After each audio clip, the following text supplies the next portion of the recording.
The crisp December air was sharp against Dylan Greenwood's cheeks as he unwound a string of white Christmas lights on his modest front lawn.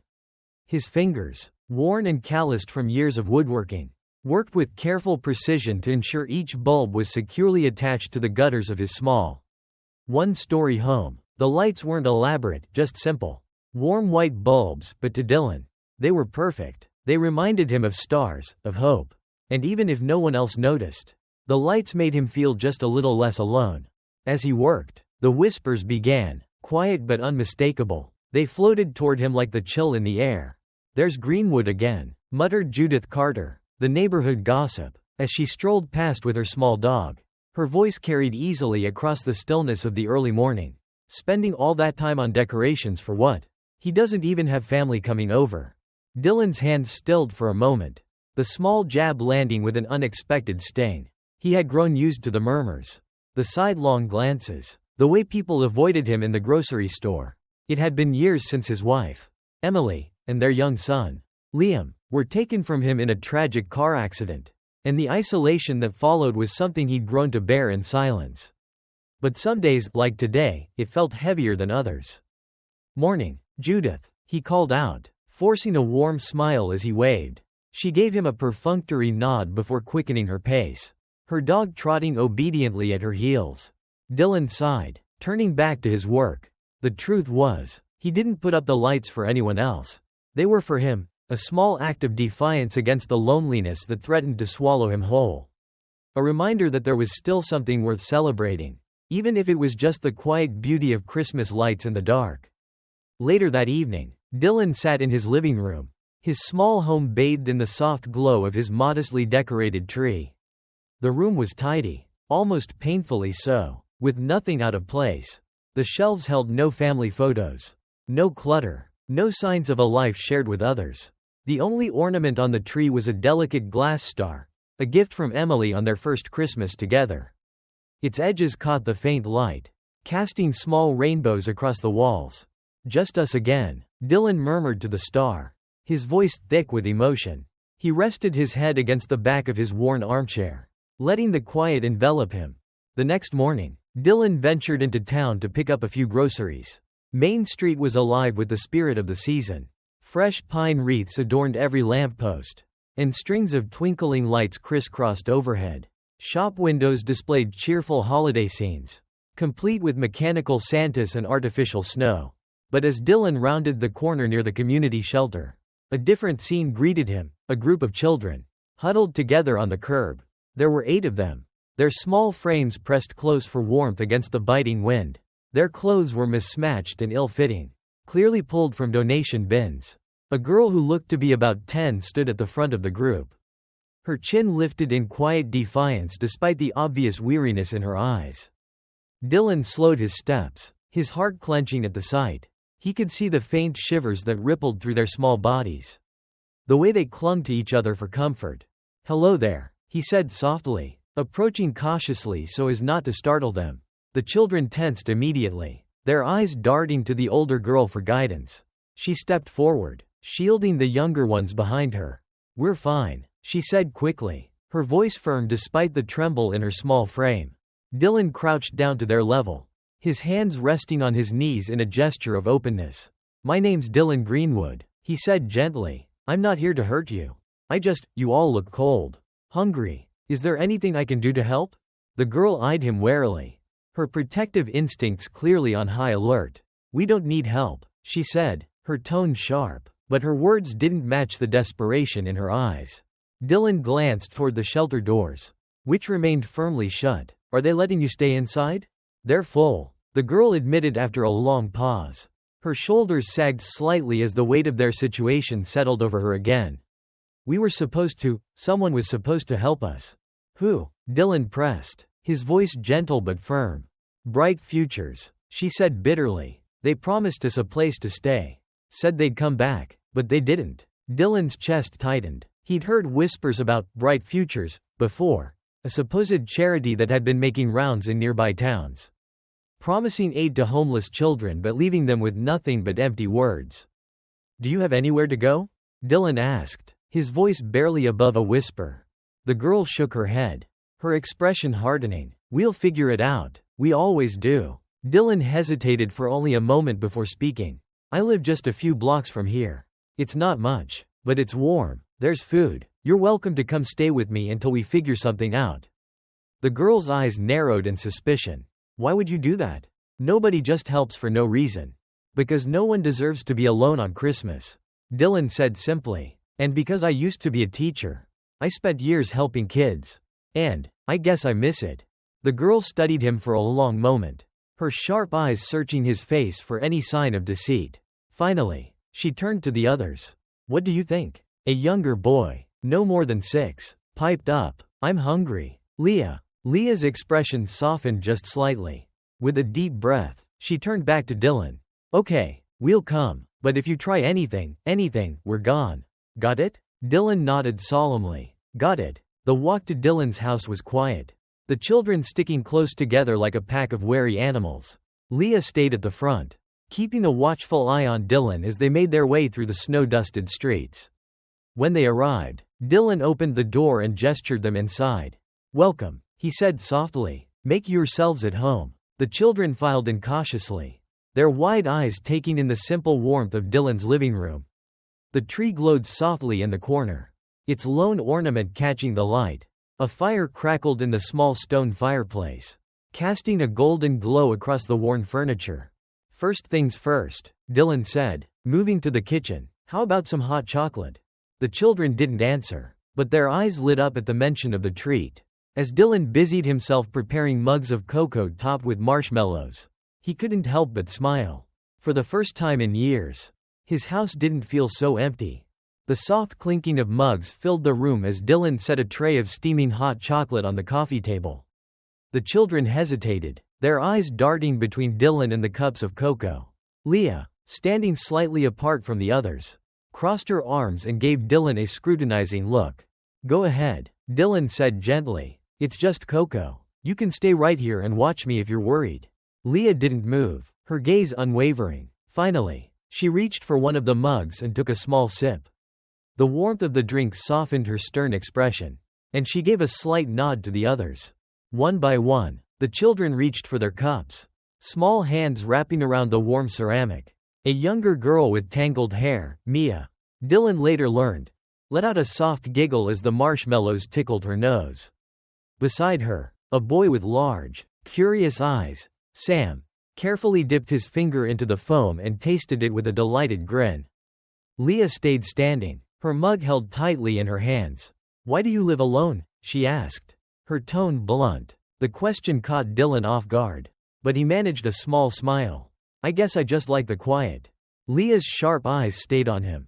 Nobody likes being alone. Dylan hesitated, the weight of her words pressing down on him. You're right, he admitted softly. Sometimes it's hard, but it's just how things ended up.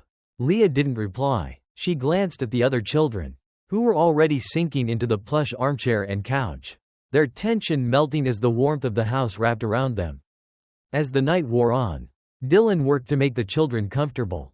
He pulled extra blankets from the hall closet, setting up makeshift beds on the living room floor. The children huddled together, their small bodies pressing close for warmth and security. Leah stayed awake the longest, her sharp eyes following Dylan's every movement. You don't have to keep watching me. You know, Dylan said softly as he folded the last blanket.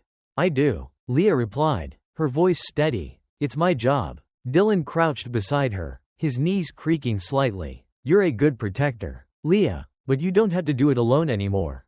Leah didn't answer. She turned her head slightly, as if to hide the faint glimmer of tears in her eyes.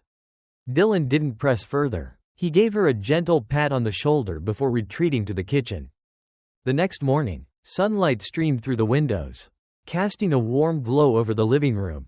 Dylan had risen early to make pancakes, the comforting smell of butter and syrup wafting through the house. Slowly, the children began to stir, their sleepy eyes lighting up at the sight of the breakfast spread. Dig in, Dylan said with a smile, gesturing to the stack of pancakes on the table. There's plenty for everyone. The children approached cautiously, but hunger soon overtook their hesitation. Mia let out a soft giggle as she took a bite, syrup dripping down her chin. Sam stacked 2 pancakes on his plate, his grin growing wider with each bite. Even Leah, still guarded, seemed to relax as she watched the others eat. Between bites, the children began to open up. Mia mentioned her love of drawing, while Sam excitedly described the adventure books he used to read. Dylan listened intently, his heart aching as he pieced together the fragments of their lives. "Where did you all come from?" Dylan asked gently, his gaze shifting to Leah. Leah hesitated, her fork stilling midair. "All over," she said finally. "We met at the shelter. Some of us were there for a long time. Others just showed up." Dylan nodded, letting her set the pace. "And this Bright Futures place, they found you there?" Leah's jaw tightened. "They said they'd help. They had papers and everything. But they didn't come back. We waited." And then, her voice trailed off, and she shrugged, trying to mask the hurt in her expression. Dylan reached out, placing a hand over hers. "I'm so sorry that happened to you. But you're safe here now." Leah didn't respond, but she didn't pull her hand away either. Outside, the town was beginning to stir. Judith Carter passed Dylan's house on her morning walk, her eyes narrowing as she spotted the children through the window. She stopped in front of her friend Greg Thompson's house, knocking briskly on the door. "You've seen what's going on over there, haven't you?" she said as soon as Greg opened the door. Greg frowned, glancing toward Dylan's house. "What are you talking about?" "Children," Judith hissed. "There are children in his house. A whole group of them." "So?" Greg shrugged. "Maybe he's helping them. It's Christmas." Judith crossed her arms. "That man's been keeping to himself for years. And now, all of a sudden, he's taking in children? Something about it doesn't feel right." Greg sighed, closing the door before Judith could continue her tirade. But the seeds of doubt had been planted. And as more neighbors noticed the children, the whispers began to spread. Back inside, Dylan worked to keep the children occupied. He found an old box of art supplies in the attic, setting it out on the coffee table. Mia's face lit up as she rummaged through the crayons and colored pencils, immediately beginning a drawing of a snowy scene. Sam joined her, his tongue sticking out in concentration as he attempted to draw a Christmas tree. Leah, meanwhile, watched quietly from the couch. Dylan sat beside her, holding a steaming mug of tea. "I was thinking," Dylan said gently, "maybe we could write down everything you remember about Bright Futures. Where you met them, what they told you, what happened after. It could help." Leah glanced at him, her expression wary. "Help with what?" "To stop them," Dylan replied, "so they can't do this to anyone else." Leah's gaze softened, and after a moment, she nodded. "Okay, I'll try." By evening, the children had created a small stack of drawings and written notes, each one a piece of the puzzle. Leah's was the most detailed, recounting every promise Bright Futures had made and every way they'd failed to keep them. Dylan placed the papers carefully in a folder, his resolve hardening. He didn't know exactly how he would use them, but he knew one thing for certain: he wouldn't let these children down. The next morning dawned bright and cold, frost glinting on the lawns and rooftops of the quiet suburban street. Dylan Greenwood stood in his kitchen, pouring milk into bowls of cereal for the children. The house was alive with the sounds of chatter and laughter as the children gradually began to let their guard down. Even Leah, still ever watchful, cracked a faint smile when Sam spilled milk on the table and scrambled to clean it with too many napkins. Dylan watched them with quiet contentment, his heart lighter than it had been in years. For the first time since Emily and Liam's death, his home felt warm, alive. Yet, as much as he cherished this newfound energy, a knot of worry had begun to form in his chest. The neighbors' stares, the whispers, he could feel them closing in. Outside, Judith Carter was on the move, armed with a steaming travel mug of coffee and a mission. She marched door to door, spreading her concerns like wildfire. "I saw it with my own eyes," she told Greg Thompson, who stood on his porch rubbing the back of his neck awkwardly. "There are at least 8 of them. Children, and they've just moved in overnight. Doesn't that strike you as unusual?" Greg frowned but didn't reply immediately. "Maybe he's helping them. Isn't that what Christmas is supposed to be about?" Judith scoffed. "Helping them? We barely know anything about Dylan Greenwood, except that he's been keeping to himself for years. Why would someone like him suddenly start bringing in kids off the street?" "Because they need help?" Greg suggested weakly. But Judith had already turned, moving on to the next house, where Mrs. Jenkins eagerly opened her door to hear the latest gossip. By mid-afternoon, the neighborhood was buzzing with speculation. Groups of residents gathered in hushed conversations, their suspicious glances flicking toward Dylan's house. Inside, Dylan was oblivious to the storm brewing just beyond his doorstep. In the living room, the children were busy decorating the Christmas tree. Dylan had unearthed a box of old ornaments from the attic, and Mia was painstakingly hanging each one with the care of a curator arranging a museum display. Sam balanced precariously on a step stool, trying to place the star on top of the tree, while Leah kept a steadying hand on his back.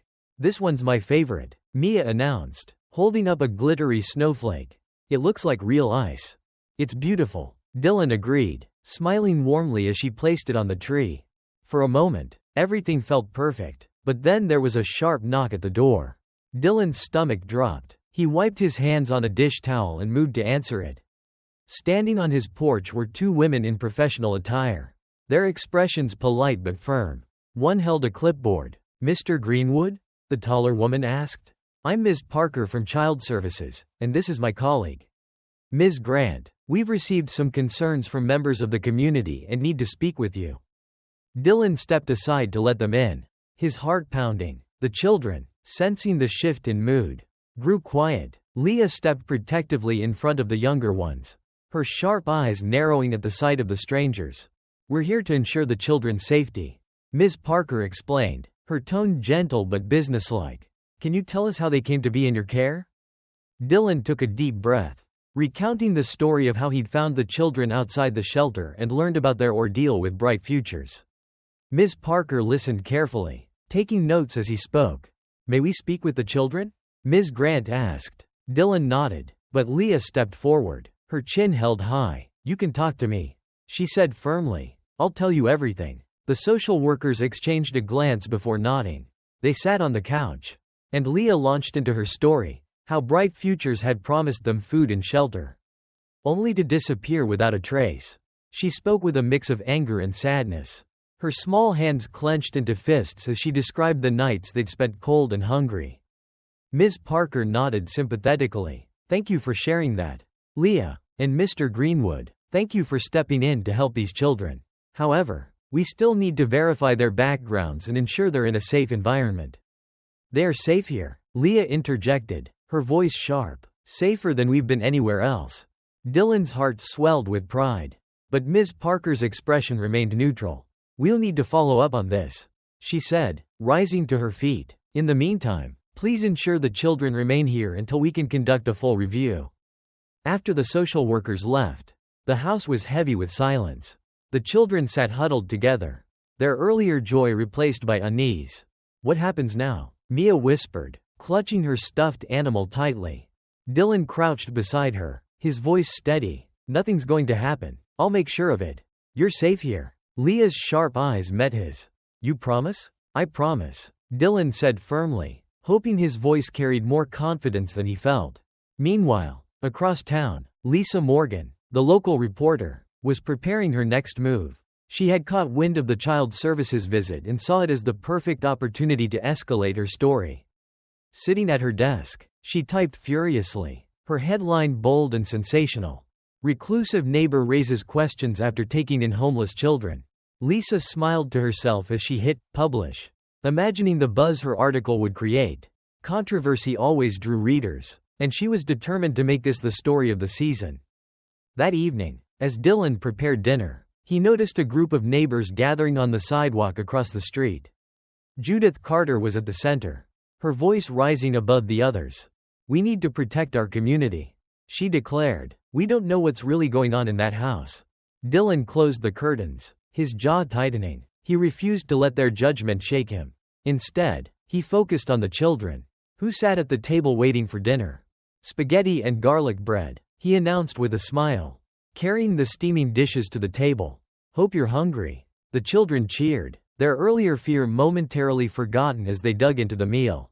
Dylan watched them with a mix of pride and determination. No matter what the neighbors thought, no matter how many challenges came their way, he would fight for these kids. The hum of the neighborhood seemed to grow louder the following morning.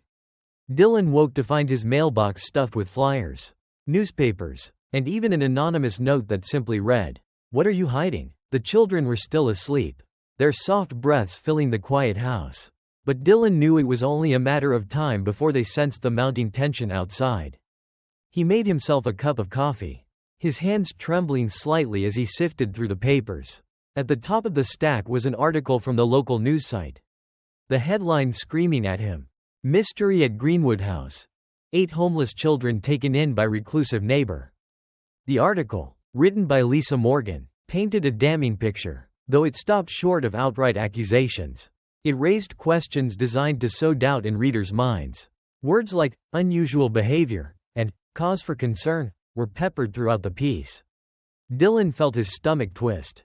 A sharp knock at the door startled him, and he set the paper down quickly. Through the peephole, he saw Abigail Lawson, his former colleague from the high school. She held a bag of groceries in one hand and a determined expression on her face. "Dylan," she said as he opened the door, "I saw the article. What's going on here?" Abigail stepped inside, her sharp gaze immediately taking in the modest living room and the children's belongings scattered around.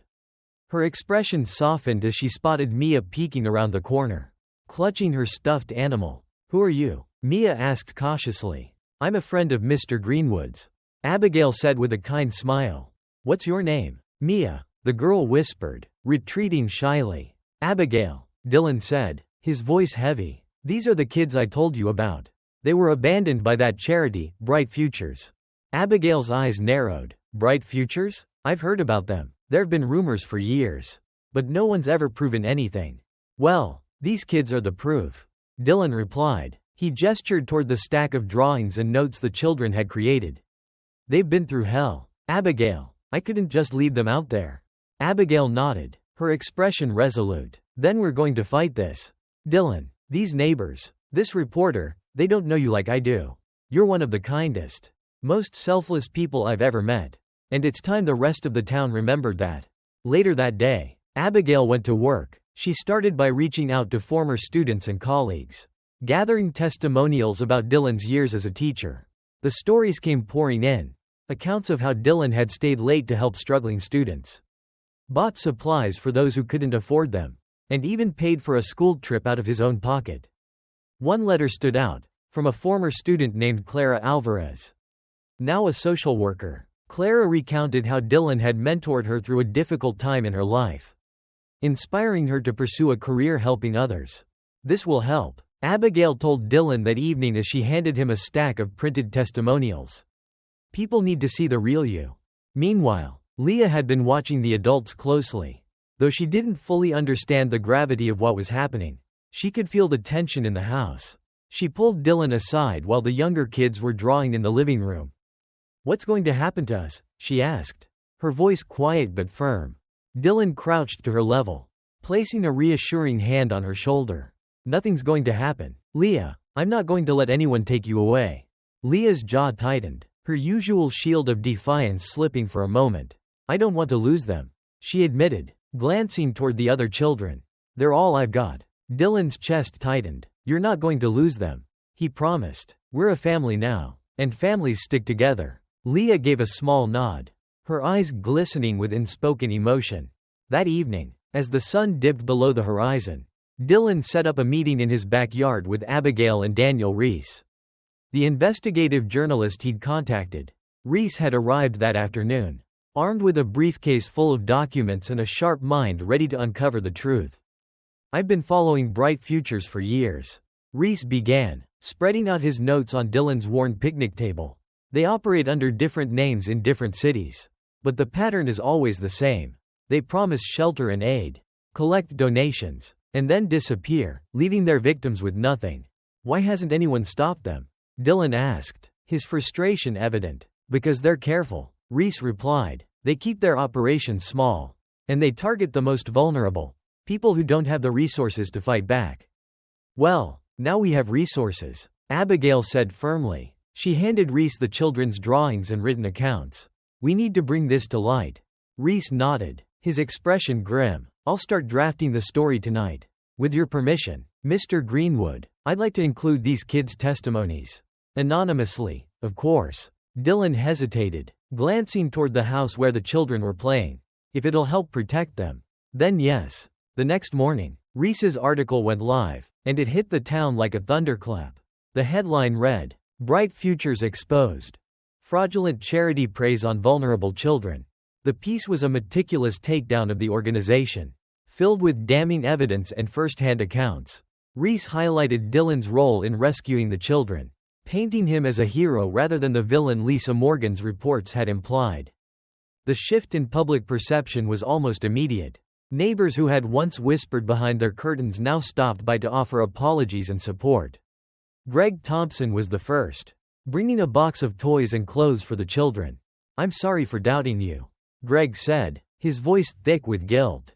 "If there's anything I can do to help, just let me know." Dylan accepted the gesture with a nod. Though the hurt lingered, it would take time to rebuild trust. But for the first time, he felt a glimmer of hope. Lisa Morgan, however, was not so easily deterred. Furious that her narrative had been upended, she doubled down, airing segments that questioned the validity of Rees's investigation. But her tactics began to backfire. Viewers flooded her station with complaints, accusing her of trying to discredit a good man. At the same time, Abigail and Dylan continued to rally support. They organized a community meeting at the local church, inviting anyone who wanted to learn the truth about Bright Futures and Dylan's role in helping the children. The room was packed, the atmosphere charged with a mix of curiosity and remorse. Dylan stood at the front, his voice steady but emotional as he told his story. When he finished, Abigail stepped forward, reading testimonials from former students and colleagues. Finally, Rees presented his findings, laying out the evidence against Bright Futures in painstaking detail. By the end of the meeting, the mood had shifted entirely. The whispers of suspicion had been replaced by murmurs of support and admiration.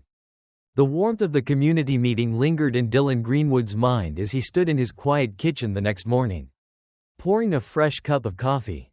The children were still asleep, their peaceful faces a stark contrast to the storm that had been brewing around them. Though the meeting had swayed many of his neighbors, Dylan knew it wasn't over. Not yet. A soft knock at the door pulled him from his thoughts. Through the peephole, he saw Mrs. Jenkins, one of the neighborhood's most vocal skeptics. Her gloved hands clutched a plate of cookies, her usual stern expression replaced with something softer, something closer to regret. When Dylan opened the door, Mrs. Jenkins hesitated on the threshold, as though unsure if she was welcome. I brought these for the children," she said, thrusting the plate toward him. "Chocolate chip. My granddaughter says they're my best." Dylan accepted the plate, a small smile playing on his lips. "Thank you, Mrs. Jenkins. That's very kind of you." She lingered, her gaze flicking toward the living room, where the children's laughter had begun to filter through the air. "I owe you an apology, Mr. Greenwood," she said finally. "I let my fears get the better of me. But after the meeting, and reading Mr. Rees's article, I see now that you've done something incredible." Dylan's smile softened. "It's not just me. These kids, they're the brave ones." Mrs. Jenkins nodded, her eyes glistening. "If there's anything else I can do, just let me know." As she turned to leave, Dylan felt a flicker of hope. The tide was turning, slowly but surely. Across town, Lisa Morgan sat in her office, fuming. The backlash to her reports had been swift and unrelenting. Emails and phone calls flooded her station, accusing her of unfairly targeting Dylan. Even her producer had pulled her aside, warning her to tread carefully. But Lisa wasn't ready to let go. She leaned back in her chair, scrolling through her notes and emails until she found what she was looking for: the contact information for Ms. Parker from Child Services. If she couldn't take Dylan down directly, she could amplify the doubts surrounding him through official channels. "Ms. Parker," Lisa said smoothly into the phone. "This is Lisa Morgan from Channel 7 News. I understand you're handling the Greenwood case. I think the public deserves to know whether those children are truly safe." Ms. Parker's voice was measured but firm. "Ms. Morgan, we don't comment on ongoing cases." Lisa pressed on. "But don't you think the circumstances are unusual? A single man with no prior experience fostering children suddenly taking in 8? Surely there's a risk." "With all due respect, Ms. Morgan," Ms. Parker interrupted, "our priority is the well-being of the children. Unless you have concrete evidence of wrongdoing, I suggest you refrain from further speculation." The line went dead, leaving Lisa staring at her phone in frustration. Meanwhile, Dylan and Daniel Rees continued to dig deeper into Bright Futures. One night, As they sifted through pages of documents in Dylan's small office, Daniel let out a triumphant shout. "Here it is," he said, holding up a spreadsheet. "A list of donors, and one name stands out." Dylan leaned over to examine the document. At the top of the list was a well-known local philanthropist, George Lyman, a wealthy businessman who often donated to high-profile charities. "Why would someone like Lyman support a scam like this?" Dylan asked. Frowning, Daniel smirked. "Because it's good PR for him. My guess? He doesn't care where the money goes, as long as he gets credit for donating." The discovery gave Daniel an idea. If we can get Lyman to distance himself from Bright Futures publicly, it could bring the whole organization down. The next day, Dylan and Daniel arranged a meeting with George Lyman at his sprawling estate. The businessman greeted them with a polished smile, but his expression turned wary as Daniel began laying out the evidence against Bright Futures. "I don't see how this concerns me," Lyman said, his tone clipped. "I'm just a donor." "You're more than that," Daniel replied. "Your name lends credibility to them. If you withdraw your support and make a public statement, it could stop them from hurting more children." Lyman hesitated, his gaze flicking between Dylan and Daniel. "I'll consider it," he said finally, though his reluctance was clear. As they left the estate, Dylan felt a pang of doubt. "Do you think he'll do the right thing?" Daniel shrugged. "People like him don't like bad press. If we push hard enough, he'll crack." Back in the neighborhood, support for Dylan continued to grow, but not everyone was convinced. Judith Carter had doubled down on her campaign of suspicion, gathering a small group of like-minded neighbors who shared her distrust. One afternoon, as Dylan and the children played in the front yard, Judith marched up the sidewalk, her arms crossed tightly over her chest. "I don't care what you say," she snapped. "You're hiding something, and I'll find out what it is." Leah stepped forward, her small frame bristling with defiance. "He's not hiding anything," she said firmly. "He's protecting us." Judith scoffed, but before she could respond, Greg Thompson appeared at her side. "That's enough, Judith," he said, his voice calm but firm. "You're not helping anyone by stirring up trouble." Judith opened her mouth to argue, but the quiet strength in Greg's gaze silenced her. With a huff, she turned and walked away. Greg turned to Dylan, offering a small smile. "Sorry about her. Some people just can't let go of their fears." Dylan nodded, grateful for the support. "Thank you, Greg. It means a lot." That evening, as the children settled in for the night, Dylan sat at his kitchen table, going over the day's events with Abigail. "I think we're making progress," Abigail said, her voice full of quiet determination. "People are starting to see the truth." Dylan nodded, but the weight of the fight still pressed heavily on his shoulders. "I just want them to have a chance," he said softly, "to feel safe, to be kids again." Abigail reached across the table, squeezing his hand. "You're giving them that, Dylan, and no matter what happens, they'll remember you for it." The morning air was brisk, with a thin layer of frost glittering on Dylan's front yard. Inside, the house hummed with the quiet sounds of a family waking up, Leah helping Mia with her hair, Marcus and Sam playfully arguing over who would set the breakfast table. Dylan stood at the stove, flipping pancakes while Abigail Lawson poured fresh orange juice into glasses. "You've got an army building out there," Abigail said, nodding toward the front yard where Greg Thompson and Mrs. Jenkins had started hanging a banner between two trees. It read, "Support Dylan and the kids. They've done enough already," Dylan said, though his voice carried a mix of gratitude and unease. "They're doing it because they believe in you," Abigail replied. "It's time you start believing in yourself, too." By mid-morning, more neighbors began to arrive, bringing supplies and words of encouragement. Mrs. Harrison, the retired librarian, arrived with boxes of books for the children. "Every kid deserves a good story," she said with a warm smile. Others came with food, blankets, and even furniture, as if to symbolically rebuild what Bright Futures had taken from the children. Each new arrival brought a wave of relief to Dylan's heart, but also a renewed sense of responsibility. He couldn't let these people, or these children, down. Across town, Lisa Morgan was in a frenzy. Her initial attempts to discredit Dylan had backfired, and public opinion had shifted dramatically in his favor. Desperate to salvage her reputation, she devised a new plan, an impromptu on-camera confrontation. With her cameraman in tow, Lisa arrived unannounced at Dylan's house just as the neighbors were finishing their banner. She approached Dylan, microphone in hand, her face a mask of false politeness. "Mr. Greenwood," she began, her voice loud enough to draw the attention of the gathered neighbors. "Do you have any comment on the investigation into your suitability as a caretaker?" Dylan straightened, his expression calm but firm. "The only investigation that matters is the one exposing bright futures for the harm they've caused these kids." Lisa's eyes narrowed. "But don't you think it's unusual, suspicious? Even, that a single man with no formal fostering experience would suddenly take in 8 homeless children?" Before Dylan could respond, Abigail stepped forward, her voice cutting through the tension. "What's truly suspicious, Ms. Morgan, is why you're so determined to paint a good man as a villain." A murmur of agreement rippled through the crowd. Greg Thompson stepped beside Abigail, crossing his arms. "You've done enough damage here, Lisa. It's time to let it go." Lisa hesitated, her confidence faltering under the weight of the community's unified glare.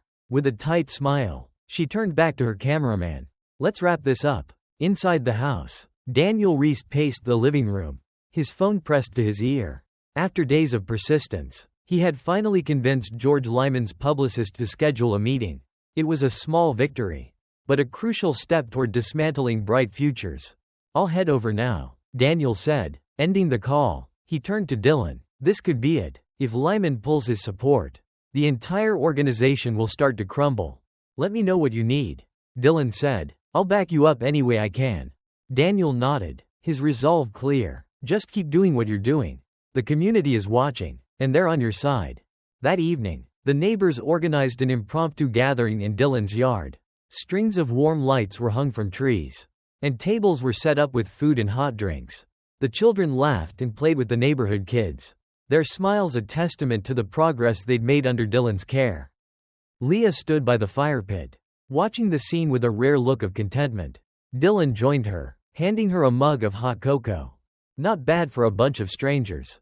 "Huh?" he said, his tone light. "They're not strangers anymore," Leah replied, her voice steady. "They're something else." Dylan smiled. "Family?" Leah hesitated, then nodded. "Yeah, family." At the same time, Lisa Morgan sat in her dimly lit office, scrolling through comments on her most recent articles. The backlash was undeniable. Readers were siding with Dylan, accusing her of sensationalism and bad faith reporting. Her producer entered the room, his expression stern. "Lisa, we need to talk." She looked up, bracing herself for what she knew was coming. "You've gone too far," he said. "If you want to keep your job, you need to issue a retraction and an apology." Lisa stared at him, her jaw tight. For a long moment, she didn't speak. Then, with a heavy sigh, she nodded. "I'll write it tonight." The next day, Lisa's article hit the newsstands, her tone markedly different. "The truth about Dylan Greenwood, a story of kindness and redemption."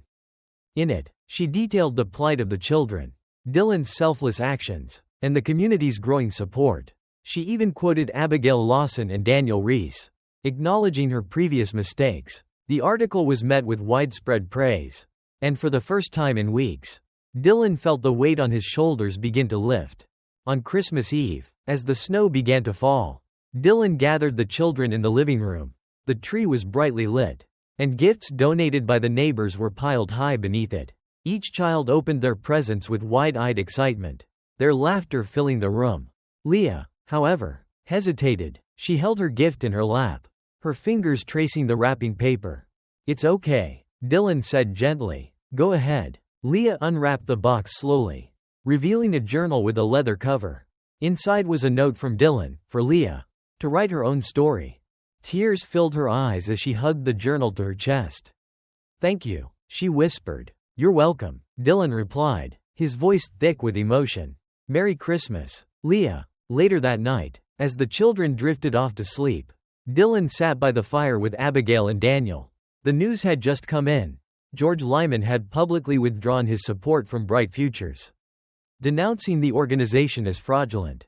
"It's over," Daniel said, a triumphant smile on his face.